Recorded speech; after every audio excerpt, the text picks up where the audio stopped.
Om Shanti 17 August 2022 प्रातः मुरली बाबा कहते मिठे बच्चे बाबा तुम्भ मानकु अविनाशी समाचार सुनाउछंती। तुमे एबे स्वदर्शन चक्रधारी होइछ। तुमको 84 जन्मर स्मृति रे रहिबाकु हेबो एवं समस्तंकु एही स्मृति मध्य देबाकु पड़िबो। बाबा तुम्भ मानकु अविनाशी समाचार सुनाउछंती। तुमे एबे स्वदर्शन चक्रधारी होइछ। तुमको 84 जन्मर स्मृति रे रहिबाकु हेबो एवं समस्तंकु एही स्मृति मध्य देबाकु पड़िबो। प्रश्न शिव बाबांकर प्रथम संतान ब्रह्मा को कुहाजिबो, विष्णु को नुहे काहेकि? शिव बाबांकर प्रथम संतान ब्रह्मा को कुहाजिबो, विष्णु को नुहे काहेकि? उत्तर काहेकि ना शिव बाबा ब्रह्मा द्वारा ब्राह्मण संप्रदायर रचना करुछंती। जदि विष्णु को संतान बोली कुहाजिबो तेबे तांको ठारु मध्य संप्रदाय सृष्टि हेबा दरकार, किंतु तांको ठारु कोनोसी संप्रदाय सृष्टि हेउ नाहंती। विष्णु को केही मम्मा बाबा मध्य कहिबे नाही। सी जेतेबेले लक्ष्मी नारायण रूप में महाराजा महाराणी होइथांती सेतेबेले सेमानंकु तांकर संतान माने ही मम्मा बाबा कहिथांती। ब्रह्मा ठारु तो ब्राह्मण संप्रदाय सृष्टि होइथांती। गीत तुम्ही हो माता पिता तुम्ही हो। ओम शांति। बाबा बसी पिलामानंकु बुझाउछंती जे कौनसी गुरु गोसाई एपरी कहि परिबे नाही जे बाबा बसी पिलामानंकु बुझाउछंती। बाबा पिलामानंकु कौन बुझाइबे? ये केउ बाबा अटंती? एकथा केवल तुम्भे माने ही जानिछ। अन्य कौनसी सत्संगरे एपरी कहि परिबे नाही। जदिओ साधारणतः लोक माने केही बाबा साई स्नेहर बाबा बोली कहउछंती, किंतु सेही लोक माने तो किछि हेले बुझु नाहंती, जहा इच्छा कहि देउछंती। तुमे जानिछ जे ये अविनाशी बाबा अटंती, जे कि अविनाशी समाचार सुनाउछंती। गोटिए हेला विनाशी समाचार, अन्यटी हेला अविनाशी समाचार। एकथा एही दुनिया रे केही जानि नाहंती। बाबा कहउछंती जे मु तुमको अविनाशी समाचार सुनाउछि, तेणु सृष्टिर आदि मध्य अंतर ज्ञान तुम बुद्धि रे आसी जाउछि। तुमे जानिछ जे वास्तव रे बाबा निजर परिचय देउछंती एवं सृष्टि चक्र किपरि घुरुछि एहा मध्य यथार्थ भाव रे बुझाउछंती। एही कथा आमे निजे बुझी पुणी अन्य मानकु बुझाउछु। सृष्टि रूपी वृक्षर बीज को परमपिता परमात्मा बा बाबा बोली कहउछंती। आमे आत्मा माने हेउछु तांकर संतान। तुम पिला मानक बुद्धि रे एहा रहिछि जे आमे आत्मा माने परमात्मांकर संतान अटु। परमपिता परमात्मा परम धाम निवासी अटंती। सीए आमकु मूल वतनर समाचार बुझाउछंती जे किपरि एही समस्त माला तयारी होइछि। प्रथमे प्रथमे बाबा बुझाउछंती जे मु तुमर पिता अटे एवं मु परम धाम रे रहुछि। मते ही ज्ञानर सागर सुखर सागर कहउछंती। मु आसी तुम आत्मा मानकु पवित्रता सुख शांतिर संपत्ति देउछि। पिला मानक बुद्धि रे एही कथा घुरी बुलुछि। असल रे आमे केउठार निवासी अटु? आमे सबु आत्मा मानकु मध्य अभिनय करिबाकु हेबो। एही अभिनयर रहस्य केही हेले बुझी परिबे नाही।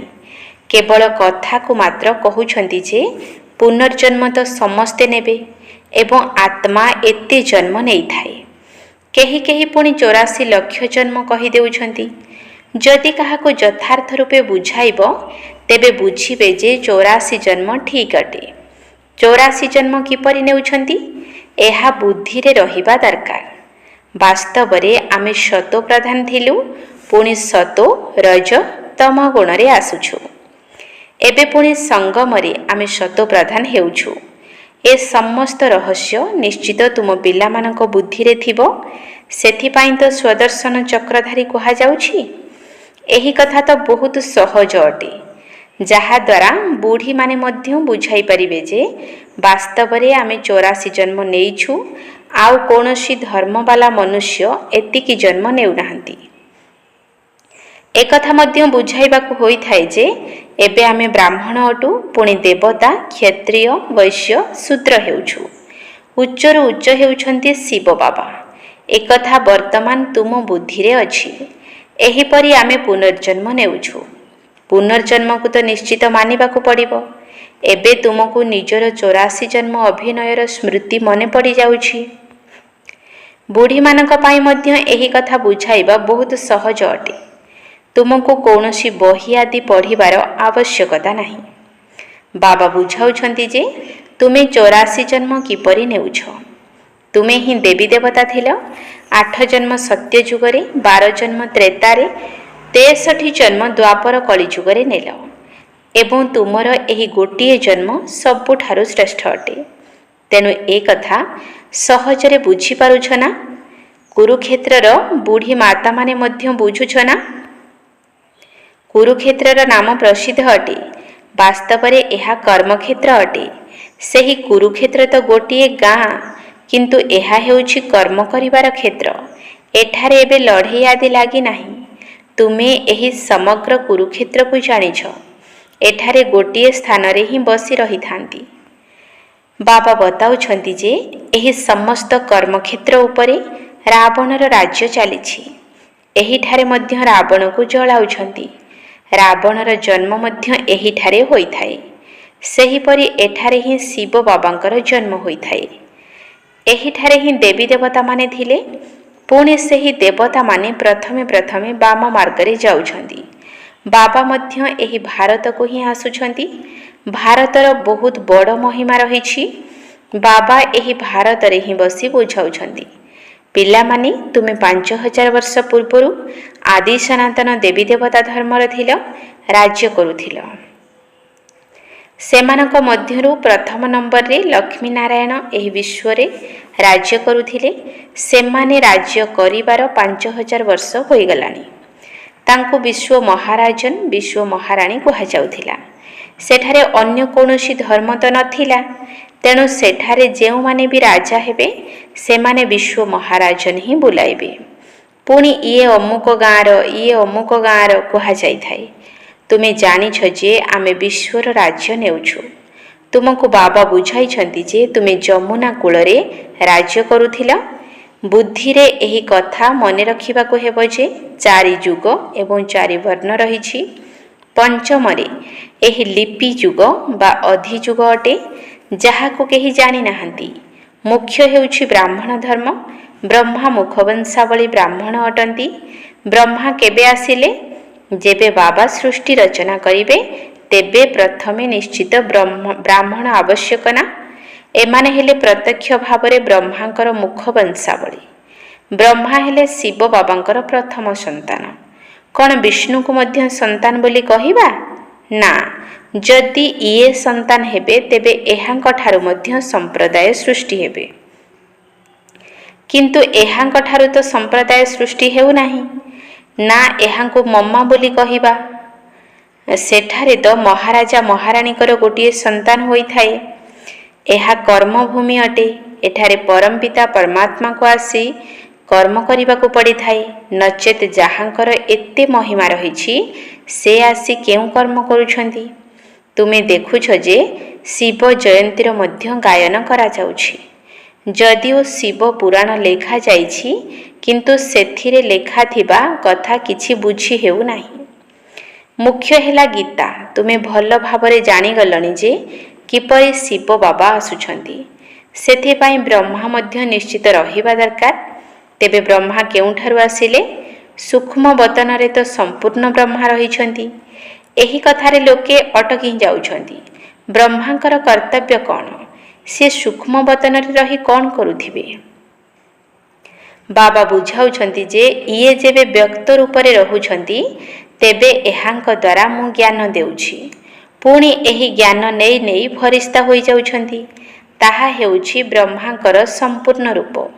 ସେହିପରି ମମ୍ମାଙ୍କର ମଧ୍ୟ ରହିଛି। ତୁମର ମଧ୍ୟ ଏହିପରି ସମ୍ପୂର୍ଣ୍ଣ ରୂପ ହୋଇଯାଉଛି। ବୁଢ଼ୀ ବୁଢ଼ୀ ମାତାମାନେ କେବଳ ଏତିକି ଧାରଣା କରନ୍ତୁ ଯେ ଆମେ 84 ଜନ୍ମ କିପରି ନେଉଛୁ। ଏକଥା ମଧ୍ୟ ବୁଝାଇ ଦିଆଯାଉଛି ଯେ ବାବା ଆମକୁ କର୍ମକ୍ଷେତ୍ରକୁ ଅଭିନୟ କରିବାକୁ ପଠାଇ ଦେଉଛନ୍ତି। ମୁଖ ଦ୍ୱାରା କିଛି କହୁନାହାନ୍ତି। ଏହିପରି ହିଁ ଡ୍ରାମା ତିଆରି ହୋଇଛି। ଡ୍ରାମା ଅନୁସାରେ ପ୍ରତ୍ୟେକଙ୍କୁ ନିଜ ନିଜର ସମୟରେ ଆସିବାକୁ ହେବ। ତେଣୁ ବାବା ଆସି ବୁଝାଉଛନ୍ତି ଯେ ସୃଷ୍ଟିର ଆଦିରେ ପ୍ରଥମେ କିଏ ଆସିଥିଲେ, ପୁଣି ଅନ୍ତ ସମୟରେ କିଏ ଥିଲେ। ଅନ୍ତ ସମୟରେ ସମସ୍ତ ସମ୍ପ୍ରଦାୟ ଜୀର୍ଣ୍ଣ ଶୀର୍ଣ୍ଣ ଅବସ୍ଥାକୁ ପ୍ରାପ୍ତ କରିଛନ୍ତି। କିନ୍ତୁ ଏପରି ନୁହେଁ ଯେ ପ୍ରଳୟ ହୋଇଯାଉଛି, ପୁଣି ଶ୍ରୀକୃଷ୍ଣ ଆଙ୍ଗୁଠି ଚୁଚୁମି ଆସୁଛନ୍ତି। ବାବା ବ୍ରହ୍ମାଙ୍କ ଦ୍ୱାରା ନୂଆ ସମ୍ପ୍ରଦାୟର ସ୍ଥାପନା କରୁଛନ୍ତି।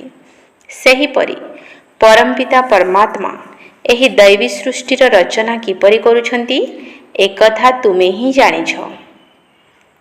ସେମାନେ ତ କୃଷ୍ଣଙ୍କୁ ଭଗବାନ ବୋଲି ଭାବୁଛନ୍ତି। ତୁମେ ଜାଣିଛ ଯେ ବାବା ହିଁ ପତିତ ପାବନ ଅଟନ୍ତି। ତେଣୁ ଅନ୍ତିମ ସମୟରେ ହିଁ ପବିତ୍ର କରିବାକୁ ଆସିବେ। ଯେଉଁମାନେ କଳ୍ପ ପୂର୍ବରୁ ପବିତ୍ର ହୋଇଥିଲେ ସେହିମାନେ ହିଁ ଆସିବେ। ଆସି ବ୍ରହ୍ମାଙ୍କର ମୁଖ ବଂଶାବଳୀ ହେବେ ଏବଂ ପୁରୁଷାର୍ଥ କରି ଶିବ ବାବାଙ୍କ ଠାରୁ ସମ୍ପତ୍ତି ନେବେ। ସିଏ ରଚୟିତା ଜ୍ଞାନର ସାଗର ଅଟନ୍ତି ନା, ତେବେ ସମ୍ପତ୍ତି ବାବାଙ୍କ ଠାରୁ ହିଁ ମିଳିପାରିବ। ଦାଦାଙ୍କୁ ମଧ୍ୟ ତାଙ୍କ ଠାରୁ ହିଁ ସମ୍ପତ୍ତି ମିଳୁଛି। ତାଙ୍କର ହିଁ ମହିମା ଗାୟନ କରାଯାଉଛି ଯେ ତୁମେବ ମାତାଶ୍ଚ ପିତା ତୁମେବ। ବାସ୍ତବରେ ସିଏ ବାସ୍ତବ ସୁଖ ଦେଲାବାଲା ଅଟନ୍ତି। ଏକଥା ମଧ୍ୟ ତୁମେମାନେ ଜାଣିଛ, କିନ୍ତୁ ଦୁନିଆ ଜାଣିନାହିଁ। ଯେବେଠାରୁ ରାବଣ ରାଜ୍ୟ ଆରମ୍ଭ ହୋଇଥାଏ ସେବେଠାରୁ ହିଁ ଦୁଃଖ ଆରମ୍ଭ ହୋଇଯାଇଥାଏ। ରାବଣ ସମସ୍ତଙ୍କୁ ବୁଦ୍ଧିହୀନ କରିଦେଇଥାଏ। ବାଳକଠାରେ ଯେତେ ପର୍ଯ୍ୟନ୍ତ ବିକାରର ପ୍ରବେଶତା ହୋଇନଥାଏ ତାକୁ ମହାତ୍ମା ସମାନ କହିଥାନ୍ତି। ଯେବେ ସିଏ ସାବାଳକ ହୋଇଯାଏ ତେବେ ଲୌକିକ ସମ୍ବନ୍ଧୀ ତାକୁ ଦୁଃଖର ରାସ୍ତା ବତାଇଥାନ୍ତି। ପ୍ରଥମ ରାସ୍ତା ବତାଇଥାନ୍ତି ଯେ ତୁମକୁ ବିବାହ କରିବାକୁ ହେବ। ସେମାନେ କହନ୍ତି ଯେ ଲକ୍ଷ୍ମୀ ନାରାୟଣ ଏବଂ ରାମ ସୀତା କ'ଣ ବିବାହ କରିନଥିଲେ?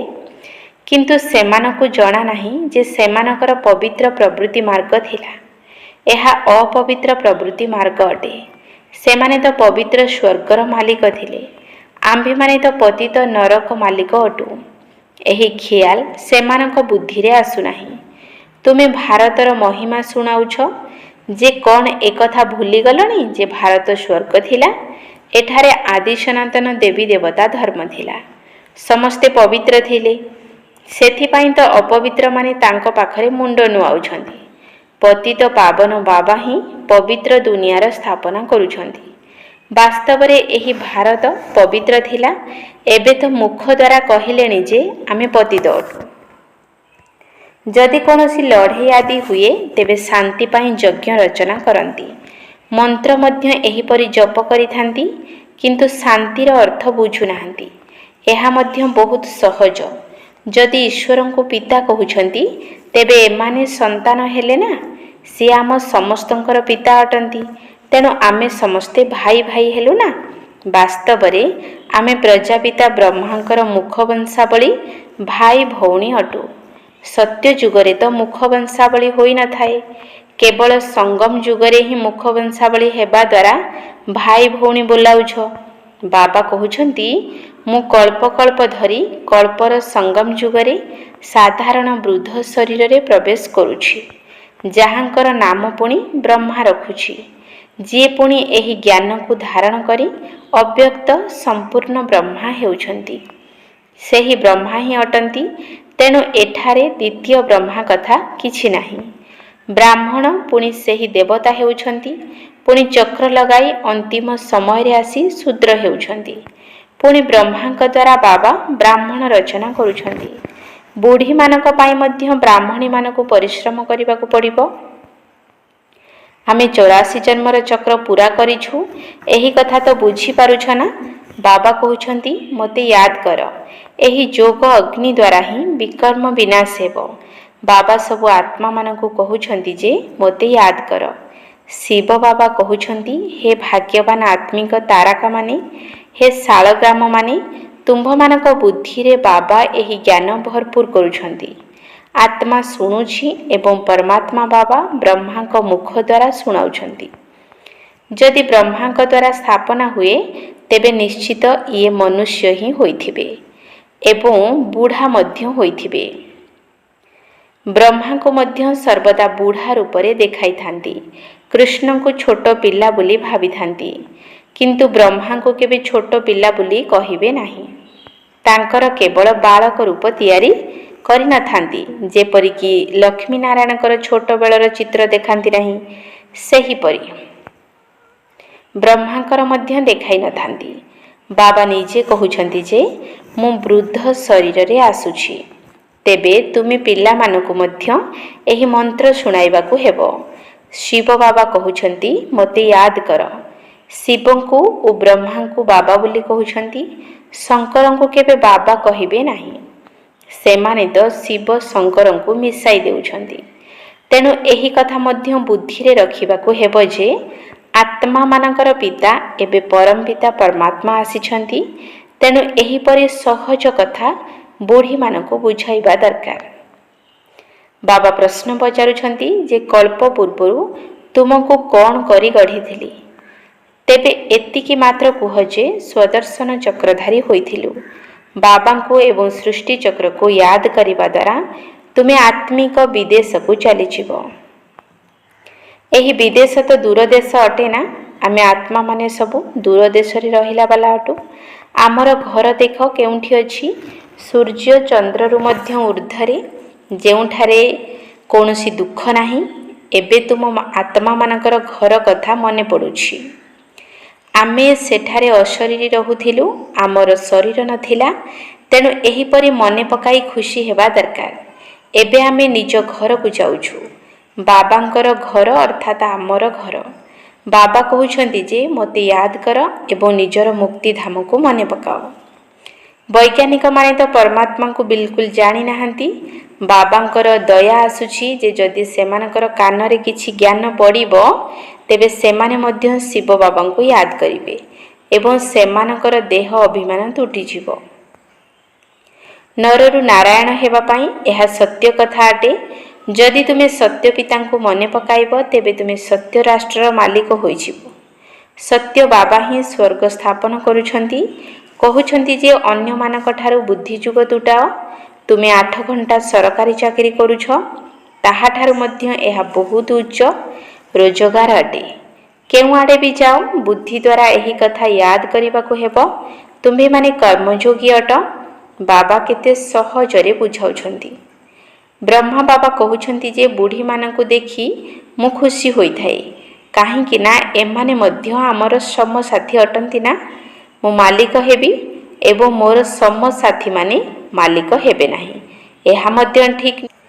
बाबा हेउछंती अविनाशी ज्ञान सर्जन। ज्ञान इंजेक्शन सद्गुरु देले अज्ञान अंधार विनाश हुए। वर्तमान तुमर अज्ञान दूर होई जाइछि, तुम बुद्धि रे ज्ञान आसी जाइछि, तुमे सब किछि जानी गलणी। अच्छा, मिठा मिठा शिकिल दे संतान मानक प्रति माता पिता बाप दादांकर मधुर स्नेह भरा स्मृति एवं सुप्रभात। आत्मिक पितांकर आत्मिक संतान मानकु नमस्ते। आत्मिक संतान मानकर आत्मिक बाप दादांकु नमस्ते नमस्ते नमस्ते। सुप्रभात। धारणा पाई मुख्य सार 1 नंबर पॉइंट। श्रेष्ठ आमदानी करिबा पाई बुद्धिर जोग आउ सबुआडु तुटाई एक बाबांक साथी रे जोड़िबाकु हेबो। सत्य पितांकु याद करी सत्य खंडर मालिक हेबाकु हेबो। श्रेष्ठ आमदानी करिबा पाई बुद्धिर जोग आउ सबुआडु तुटाई एक बाबांक साथी रे जोड़िबाकु हेबो। सत्य पितांकु याद करी सत्य खंडर मालिक हेबाकु हेबो। 2 नंबर पॉइंट। जेपरि ब्रह्मा बाबा ज्ञान को धारण करी संपूर्ण होइछंती, सेही परि बाबांक सदृश संपूर्ण हेबार अछि। जेपरि ब्रह्मा बाबा ज्ञान को धारण करी संपूर्ण होइछंती, सेही परि बाबांक सदृश संपूर्ण हेबार अछि। वरदान। अतुट निश्चय आधार रे विजयर अनुभव करुथिबा ସଦା ହର୍ଷିତ ଏବଂ ନିଶ୍ଚିନ୍ତ ହୁଅ। ଅତୁଟ ନିଶ୍ଚୟ ଆଧାରରେ ବିଜୟର ଅନୁଭବ କରୁଥିବା ସଦା ହର୍ଷିତ ଏବଂ ନିଶ୍ଚିନ୍ତ ହୁଅ। ନିଶ୍ଚୟର ଚିହ୍ନ ହେଲା ମନ, ବଚନ, କର୍ମରେ ତଥା ସମ୍ବନ୍ଧ ସମ୍ପର୍କରେ ପ୍ରତ୍ୟେକ କଥାରେ ସହଜରେ ବିଜୟୀ ହେବା। ଯେଉଁଠାରେ ନିଶ୍ଚୟ ଅତୁଟ ସେଠାରେ ବିଜୟର ନିର୍ଦ୍ଧାର୍ଯ୍ୟ ଅଟଳ ହୋଇଯାଏ। ଏହିଭଳି ନିଶ୍ଚୟ ବୁଦ୍ଧି ଆତ୍ମା ହିଁ ସର୍ବଦା ହର୍ଷିତ ଏବଂ ନିଶ୍ଚିନ୍ତ ରହିଥାନ୍ତି। କୌଣସି କଥାରେ ଏହା କ'ଣ, ଏହା କାହିଁକି ଏବଂ କିପରି କହିବା ମଧ୍ୟ ଚିନ୍ତାର ଲକ୍ଷଣ। କିନ୍ତୁ ନିଶ୍ଚୟ ବୁଦ୍ଧି ନିଶ୍ଚିନ୍ତ ଆତ୍ମାମାନଙ୍କର ସ୍ଲୋଗାନ ହେଲା ଯାହା ହେଲା ଭଲ ହେଲା, ଯାହା ହେଉଛି ଭଲ ହେଉଛି ଏବଂ ଆଗକୁ ମଧ୍ୟ ଭଲ ହିଁ ହେବ। ସେମାନେ ଖରାପ ପରିସ୍ଥିତିରେ ମଧ୍ୟ ଭଲର ଅନୁଭବ କରିବେ। ଚିନ୍ତା କାହାକୁ କୁହାଯାଏ ସେମାନଙ୍କୁ ଜଣା ନଥିବ। ସ୍ଲୋଗାନ: ଯଦି ସର୍ବଦା ପ୍ରସନ୍ନଚିତ ସ୍ଥିତିରେ ରହିବାକୁ ଚାହୁଁଛ ତେବେ ବୁଦ୍ଧି ରୂପୀ କମ୍ପ୍ୟୁଟରରେ ଫୁଲଷ୍ଟପ୍ର ଅର୍ଥାତ୍ ବିନ୍ଦୁର ମାତ୍ରା ଲଗାଅ। ଯଦି ସର୍ବଦା ପ୍ରସନ୍ନଚିତ ସ୍ଥିତିରେ ରହିବାକୁ ଚାହୁଁଛ ତେବେ ବୁଦ୍ଧି ରୂପୀ କମ୍ପ୍ୟୁଟରରେ ଫୁଲଷ୍ଟପ୍ର ଅର୍ଥାତ୍ ବିନ୍ଦୁର ମାତ୍ରା ଲଗାଅ। ଓମ୍ ଶାନ୍ତି।